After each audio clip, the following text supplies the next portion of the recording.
كيفاش حققت شروط اليوتيوب في 28 يوم من خلال كشف خوارزميات اليوتيوب؟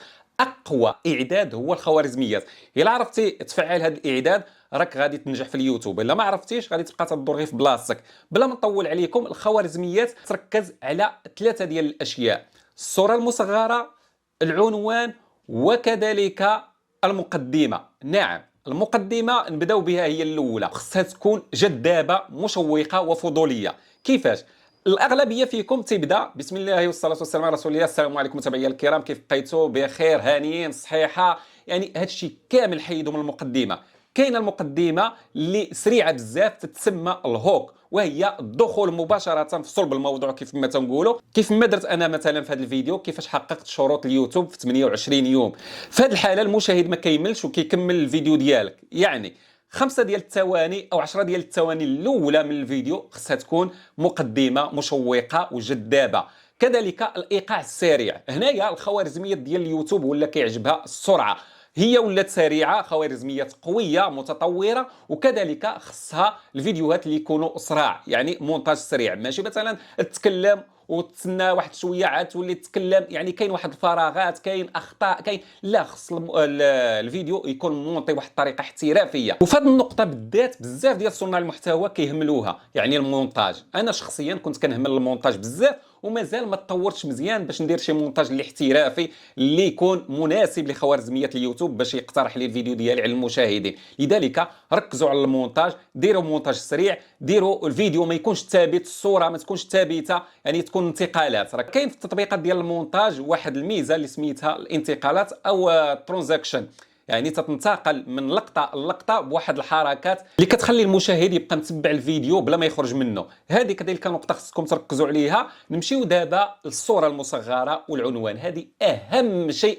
تيركز عليه او تتركز عليه الخوارزميات ديال اليوتيوب، وهي اللي كتخلي السي تي ار يكون عندك مرتفع. ولا ارتفع السي تي ار بطبيعه الحال الفيديو ديالك غادي تقترح على المشاهدين. هنايا نعطيكم مثال باش تفهموا.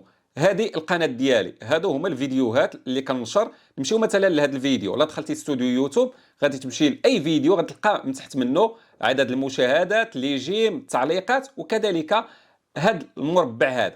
هنايا هذا كيف ما كتشوفوا هذه المعلومات، كلاسمون باغ نومبر دو في، هنايا لي في، هنا طو دو كليك باغ امبريسيون، يعني نسبه النقر الى الظهور. هذه خصك تركز عليها مزيان. كل ما كانت مرتفعه كل ما كان الفيديو ديالك عنده فرصه كبيره باش يتشاف بشكل كبير. كما كتشوفوا هنايا امامها 7.9، يعني هذا اللوطو هذا او هذا النقر الى الظهور مرتفع، وهذا كيؤدي الى الزياده في مشاهدات الفيديو. كيف ما كتشوفوا النسبه المقدره اللي غتها تكون مناسبه باش يتشاف الفيديو ديالك ما بين 3.5 حتى ل 7. يعني من 3.5 ل 7 الا كانت عندك في الفيديو ديالك، تاكد ان راه عندك الصوره المصغره مزيانه والعنوان مزيان، وغادي الفيديو غادي يجيب لك مشاهدات. الا لقيتيها قل من 3، هذه النسبه هذه يعني نسبه النقر الى الظهور، لقيتيها قل من 3، هنايا تاكد ان عندك مشكله في العنوان وعندك مشكله كذلك في الصوره المصغره. لذلك غادي تدخل الفيديو ديالك وغادي تغير الصوره المصغره،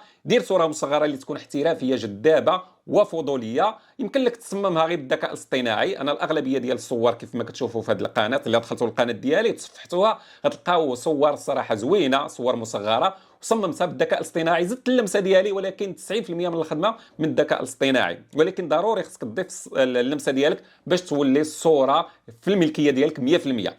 كذلك نمشيو للعنوان. العنوان كذلك مهم، خص العنوان يكون مناسب للمحتوى، ما يكونش مخالف لسياسة اليوتيوب، ما يكونش مضلل، ما يكونش مبالغ فيه. هنايا الخوارزميات اللي شافت العنوان غير متوافق مع المحتوى، هنايا الفيديو ديالك غادي يتصنف غير مرغوب فيه من خلال الخوارزميات، وبالتالي ما غاديش تقترح على المشاهدين. لذلك ركز على العنوان وركز على الصورة المصغرة. كيف ما كتشوفوا انايا هذا الفيديو راه غادي مزيان لان عنده نسبه النقر الى الظهور مزيانه 7.9.